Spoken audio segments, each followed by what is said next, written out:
Hello, welcome to Billy's Books. Guess what I'm gonna do? I'm gonna review another Star Wars book. This one is The Empire Strikes Back from a Certain Point of View. If you remember a while back, I did Star Wars from a certain point of view.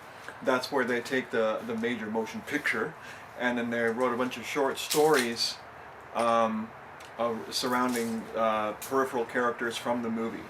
So they did that with Star Wars, and now we're doing Empire Strikes Back. All the ones I'm going to talk about are from Hoth. There are a lot of stories from Hoth in this book. Anyway, this is the book I'm talking about for the 40th anniversary of The Empire Strikes Back, which was released in 1980. 40 years later is 2020. Everyone loves 2020. So this book has 40 stories to celebrate the 40 years. The first one is about a drone pilot, an Imperial drone pilot named Mayella, and she drone pilot. She so you know that big droid, the big droid with the tentacles hanging out the bottom of it that you see on Hoth probing that Han shoots down. It was either I think it's Han. I'm pretty sure he does. Han and Chewbacca shoot it, and they're like, "Oh, I guess they know we're here now." Well, she is the person running that droid, so she's like, "Hey, wait a minute, what's that?" And then it goes black, and she finds droid or drone piloting really interesting because when she's running it, she's like inside, and it's like she basically is inside that machine through the eyes and the other sensory data that goes through, and so she really enjoys it. However, and she gets really psyched about the fact that she's the one responsible for discovering the rebels on Hoth, and of course her supervisor takes credit because he's kind of a jerk, and that's what jerky supervisors do. They take credit for your moves and stuff. She's really proud about that, finding the rebels on Hoth, and she takes that probe, and later on she after hours she sneaks back into the workstation and plugs into another droid that's still on Hoth. And she goes, and after the Battle of Hoth is complete, she takes it and goes and starts going around, and she probes around into the deserted rebel base, which is called Echo 1, I think, or Echo Base. Anyway, and she goes around there, and she sees all the dead bodies, and they're just left there. The stormtroopers and rebels alike are just lying on the ground, nobody cleaned up or anything, and she's kind of sickened. That's the end of that story. So this from a certain point of view, a lot of the stories are kind of sad, because there's a lot of damage that happens to people, and not just the soldiers in wars, but those who are in the proximity of the war. So there's we actually see through the eyes of the snow monster that captures Luke. We see through the eyes of one of the Tauntauns, which is those creatures that Han and Luke ride on 2 feet, those two-legged things that Han has to slice open. I'm sort of getting all over the place here. So that story, the snow monster that attacks Luke, we see things from the snow monster's perspective, and the snow monster is actually pretty smart, and actually has a family. And the snow monster goes out a hunting, and when he comes back, he finds that his family's gone from the cave he lived in, and instead of that family, there's all these little tiny, furless creatures walking around wearing the furs of other animals, which is disgusting. And anyway, that snow monster doesn't end well either, so that's another sad story. And that's called Hunger because he's hunting for food for his family. There are some funny ones. There's one called Ion Control, which is when the rebels finally evacuate. They evacuate all through this column up into orbit, and if you recall, they all fly up this column, and that column is a trajectory cone for the ion cannon. So they stay when they fly up to escape. There's a whole bunch of Imperial destroyers in orbit. And what they do is they fly in this column so that the ion cannon can cover them as they escape. You may recall that scene. Anyway, the people who run that cannon are placing bets on Han and Leia, because Han and Leia bicker very openly, and they're placing bets. Are they going to get together? Is she going to smack him down again? Because he's always making ridiculous requests and being all cavalier, and she's like, you need to be more professional, and they just bicker and bicker. So they place bets, and that's kind of funny. So it's not all sad, but there's another one.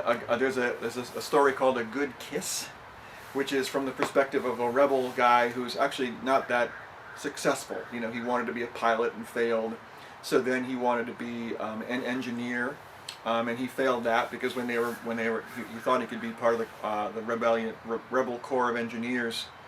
You know, when they started building Echo Base on Hoth, they had to use like flamethrowers or something to hollow out some ice caves, and he managed to screw that up because he had the wrong setting and he blew up.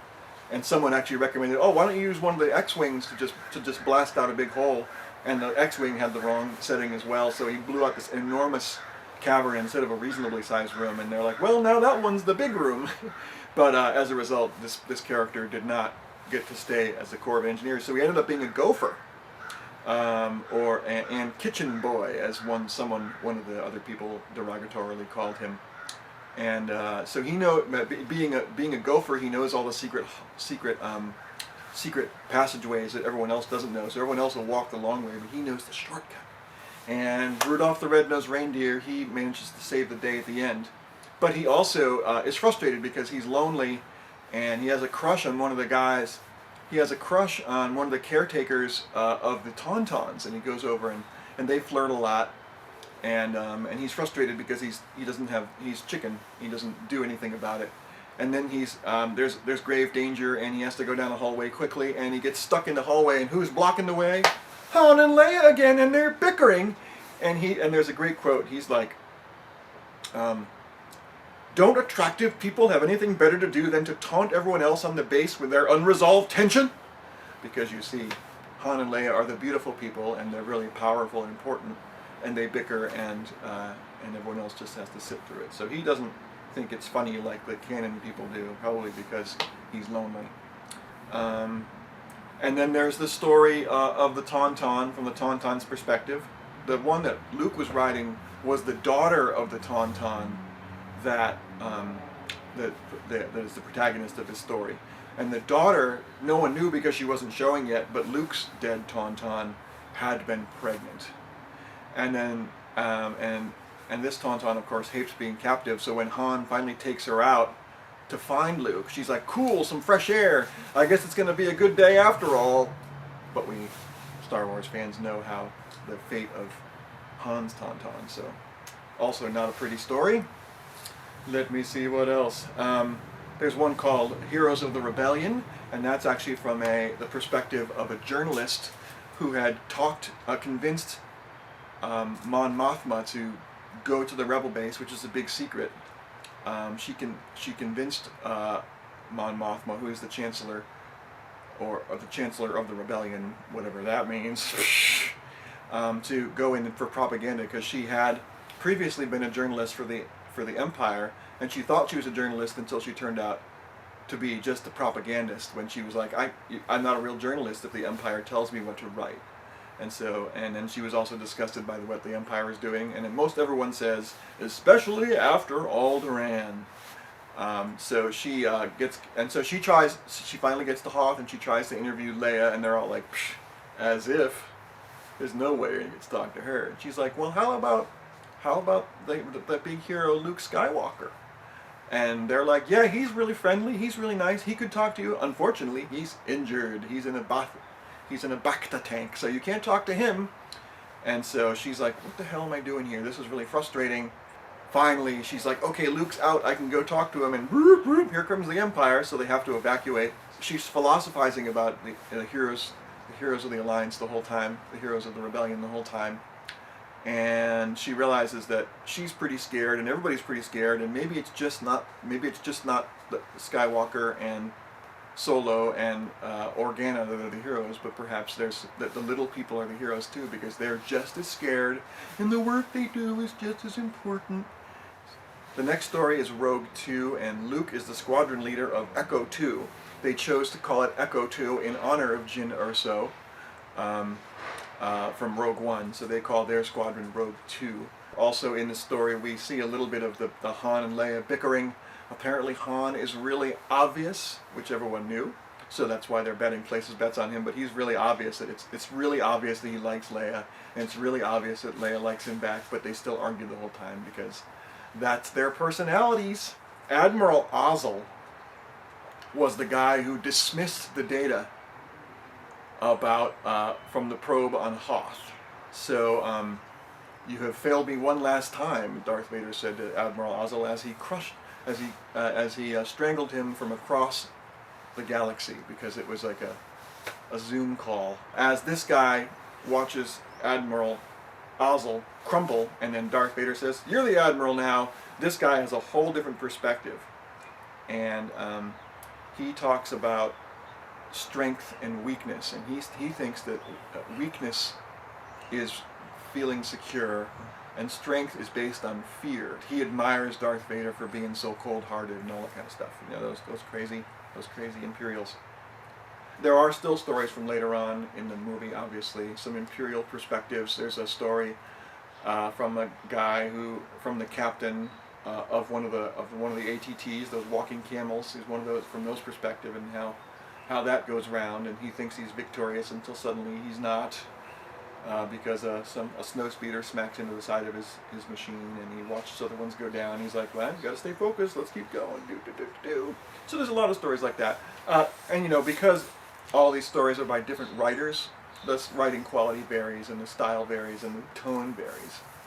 And another thing, there's a few more notes. There's lots of perspectives from different bounty hunters called by Darth Vader to chase down Han Solo. There's even from Dagobah, there's the perspective of Yoda, his first impression of Luke. I think that's pretty interesting.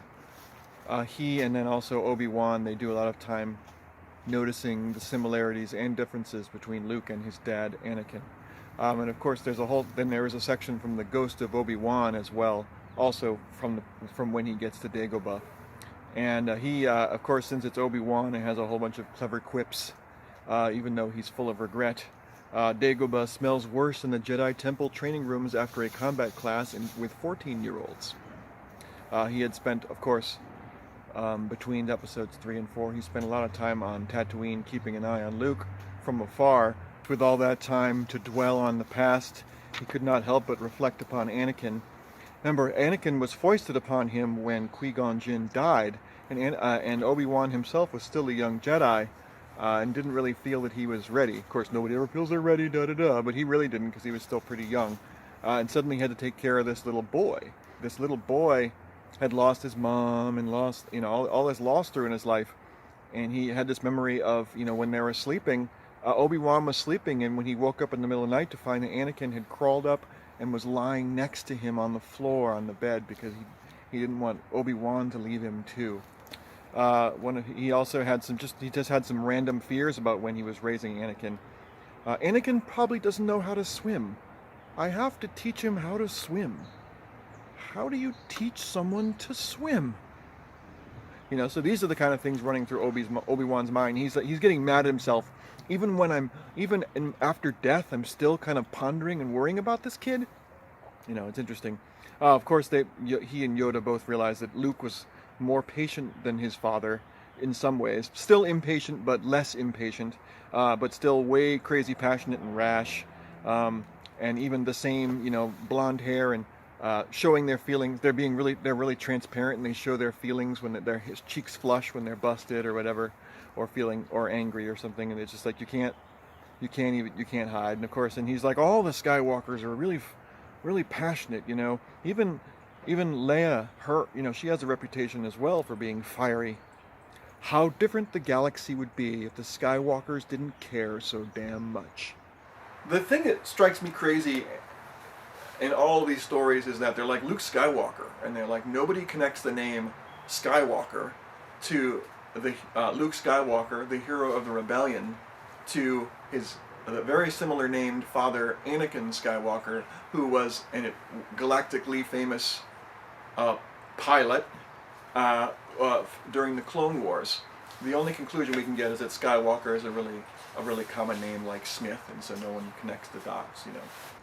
And there's this one last quote about the Skywalkers, and then I'll be done. Okay, so there. This is the Dagobah scene from Obi-Wan's perspective.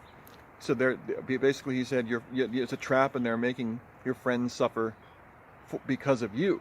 And if you go back, it's just all part of the suffering. And that is why I have to go, Luke replies.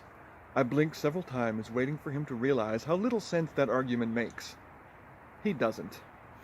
They never do. I think I like this one even more than the previous one, what I've read so far. So, if you can't do, review.